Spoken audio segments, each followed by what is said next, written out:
Superman, o super-herói que inspirou todo o gênero, o gatilho para a criação de inúmeros outros heróis. Com sua primeira aparição na Action Comics Volume 1, o personagem já contabilizou 87 anos de criação e continua a inspirar crianças de todo o mundo, sendo um símbolo de esperança e união. Mas, com o tempo, os anti-heróis começaram a se tornar cada vez mais populares, e o personagem teve que se adaptar a esse novo padrão, perdendo todo o seu propósito de existência. Daí veio Injustice, The Boys, Invincible, e o Superman do mal virou o novo padrão mesmo. E a galera começou a ficar de saco cheio com a mesma história contada todas as vezes. E como se não bastasse, o Super do DCU também ia seguir esse caminho, se o Snyder pudesse continuar o seu universo compartilhado. Aquele pós-crédito da Liga da Justiça estava claramente encaminhando para o Injustice. Não me leve a mal, eu até gosto de Injustice, eu não acho que seja uma história tão detestável assim, é divertido. Principalmente o jogo, eu adoro jogar Injustice. Mas, o que a gente precisava de verdade era do símbolo de esperança de volta.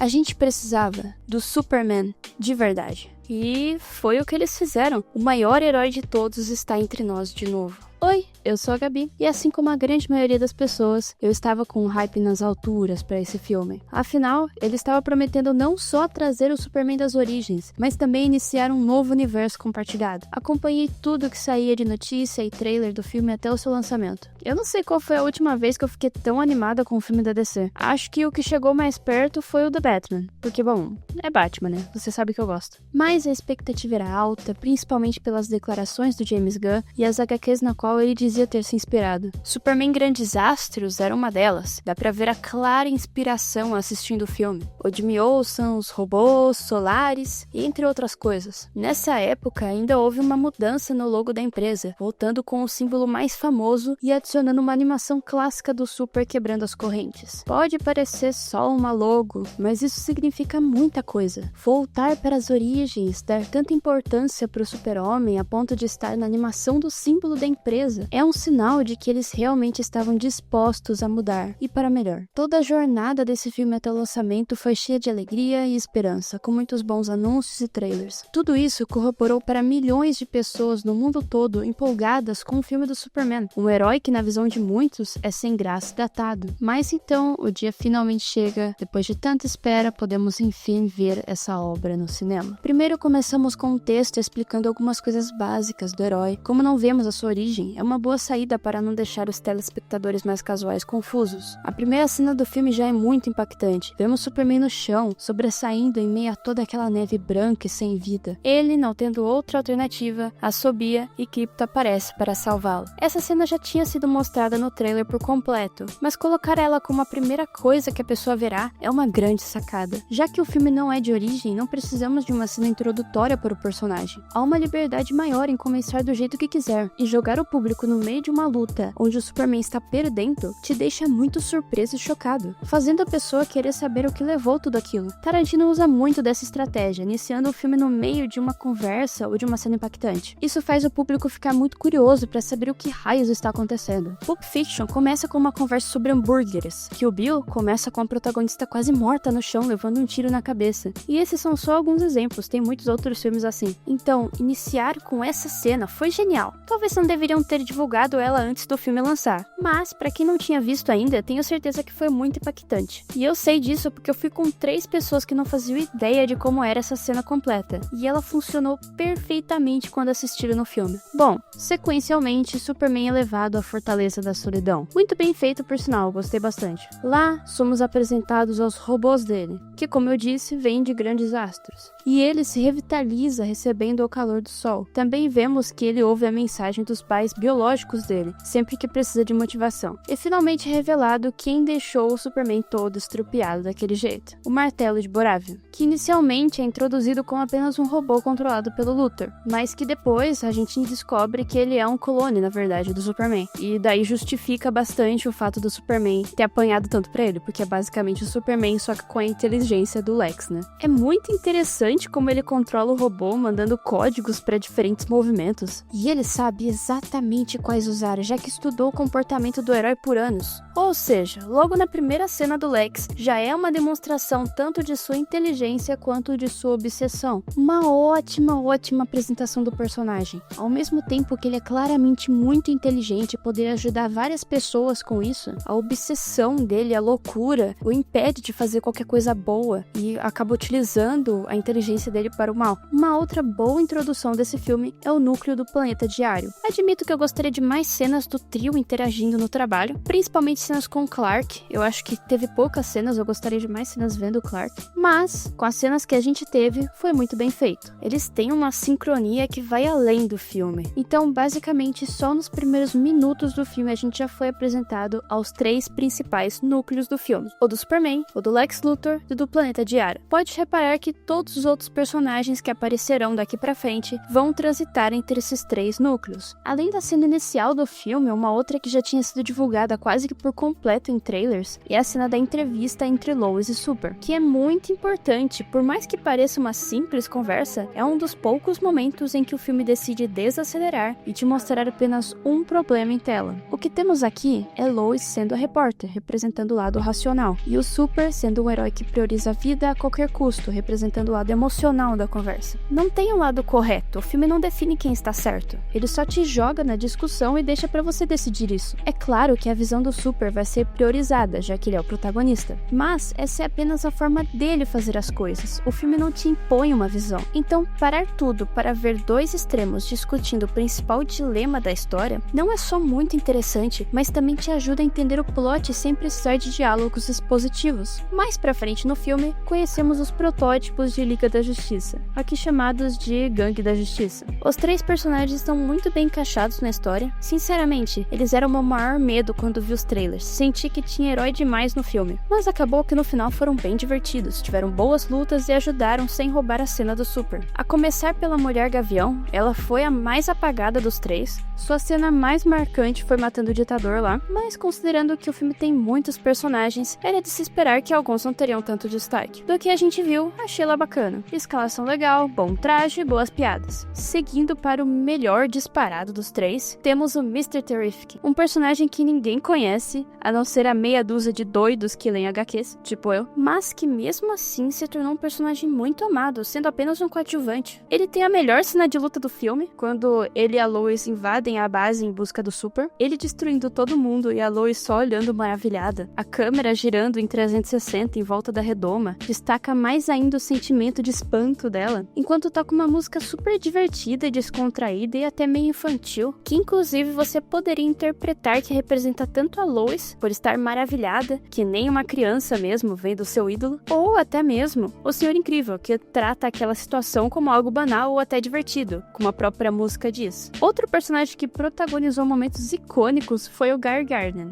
Esse personagem, ele conseguiu me fazer rir só com a cara dele, nem precisava de falas, apenas ele existir já é engraçado. Eu achei que ele iria ficar chato e muito inconveniente. Eu pensei que eu iria vir aqui e falar pra vocês que ele foi o grande ponto fraco do filme, mas na verdade não, ele tá ótimo, é usado como piada nos momentos certos, sem te desconcentrar do que está acontecendo. Também adorei o fato deles terem trazido o design original dele. Agora, um outro ótimo alívio cômico foi o Krypto. Havia muito debate antes do lançamento entre pessoas que adoraram ele estar no filme e outros que odiaram. Eu, particularmente, adorei. Gosto muito do personagem, assistia bastante o desenho dele que passava na Cartoon, então isso só me deixou mais animada pro filme. Afinal, nunca tinha havido uma adaptação dele para as telonas, seria algo único dessa obra. Eu ainda preferiria que o cachorro fosse de uma raça mais parecida com o Krypto? Talvez, mas acabou que ficou muito bom no filme. Ele serve de alívio cômico nas horas certas e se mostra muito útil destruindo os robôs do Lex e dando uma de Hulk no final do filme. Outro alívio cômico foi todo o arco do Jimmy, facilmente uma das partes mais divertidas. Um plot que parecia desnecessário inicialmente, mas eles conseguiram dar um propósito depois com a namorada do Lex expondo todas as informações do vilão pra galera do Planeta Diário. Juro que pensava que seria apenas mais um mero subplot cômico do filme, mas não, tem sua importância e me fez querer ver mais dos dois. Além desse casal, Clark e Lois estão muito bons. Eles têm muita química e todas as cenas deles, mesmo sendo apenas diálogos, conseguem ser até melhor do que várias cenas de ação do filme. Geralmente as lutas são as mais marcantes nesse tipo de filme, mas aqui eles conseguiram equilibrar bastante. Tanto as lutas são muito boas, mas as outras cenas mais pacatas também conseguem ter seu valor. É difícil manter o público que está lá para ver luta interessado focado nesse tipo de cena, e aqui funcionou super bem. O Lex também, caramba, que vilão bom. Eles deixaram claro que ele é mau caráter desde o começo do filme. Cada golpe é pensado para reagir a cada movimento do Super. Ele também tá muito maldoso, temos a cena dele matando o inocente na frente do herói, sem expostar nenhum tipo de reação. Vários momentos e até falas que o tornam muito mais vilanesco. Bom, acho que já falamos de todos os personagens, mas ainda falta um, o protagonista dessa bagaça, o Superman. E eu nem preciso dizer que ele tá maravilhoso, né? Gostei muito do traje, do ator, e o personagem passa a mensagem que deveria passar. Quando eu estava assistindo esse filme, senti uma emoção diferente que não sentia há muitos anos no cinema. Eu fiquei encantada, parecia uma criança empolgada com qualquer coisinha besta do filme. E o principal motivo desse sentimento é o Superman. Tudo no filme é pensado para te fazer sentir uma criança de novo, mas o Super é pensado para ser o símbolo da esperança. Símbolo esse que não existia há muitos anos. Eu cresci com as animações da DC, então a versão do Superman que eu cresci foi a com o Super-Homem da série animada, que eu assisti as reprises, e é claro, os desenhos da Liga também. Já o meu primo, por exemplo, conheceu o Super com a versão do Snyder. Então nós fomos assistir com visões totalmente diferentes do mesmo personagem. E ambos ficaram igualmente bobos com o filme. Eu vi o brilho nos olhos dele o tempo todo. Só essa sensação já valeu o ingresso, de verdade. E aquele discurso no final do filme que o Super faz ao Lex, aquilo foi simplesmente lindo. Que inclusive foi praticamente um tapa na cara do Superman do Snyder, né? E em meio a tanto pessimismo e personagens rancorosos, esse é o filme que todos precisavam. E as consequências do seu lançamento estão sendo lindas de ver. Pode ser só uma fase, só mais uma modinha, mas não deixa de ser uma fase muito boa e esperançosa. Tantas pessoas sendo influenciadas a fazer o bem por causa desse filme. Só dá uma olhada nessa matéria. Krypto, o cachorrinho de Superman, faz busca por adoção explodir. Segundo o levantamento do Up, as buscas no Google por adotar um cachorro perto de mim teve um aumento de 513% após o fim de semana de estreia de Superman. Enquanto as buscas por adoção de cachorro resgatado perto de mim aumentaram em 163%.